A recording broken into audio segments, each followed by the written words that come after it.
Honda Hornet 2 নিয়ে পদ্মা সেতুতে ওঠার পরে লম্বা সময় রাস্তা ফাঁকা দেখায় ভাবলাম টপ স্পিডটা টেস্ট করেই নিই। অন্যান্য হোন্ডা 2.0 বাইকগুলো খুব সহজেই টপ স্পিডে উঠে গেলেও আমারটা অনেকটাই সময় নিচ্ছিল। আর নতুন বাইক কেনার পরে এটাই ছিল আমার সর্বোচ্চ আরপিএম এ গাড়িটি চালানো। তবে আমি মনে করি বাংলাদেশের রাস্তায় 130 পর্যন্ত স্পিড আপনার কখনোই কাজে লাগবে না। 70 পর্যন্ত খুব স্বাভাবিকভাবে রাইড করা যাচ্ছিল, এমনকি অন্যান্য গাড়ির তুলনায় এটা ছিল খুবই ইজি।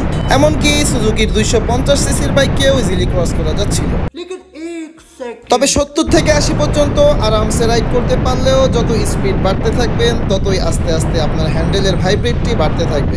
এমনকি ফুড রেস্ট থেকে শুরু করে প্যাসেঞ্জার সিট পর্যন্ত সেই ভাইব্রেটটি আপনি প্রচুর পরিমাণে অনুভব করতে পারবেন। অন্যান্য বাইকগুলো 130 পর্যন্ত টপ স্পিডে উঠতে পারলেও আমি উঠতে পেরেছিলাম মাত্র 125 পর্যন্ত। এর মূল কারণ হলো আমি পিলিয়ন সহ রাইড করছিলাম। Thank you for watching. আল্লাহ হাফেজ।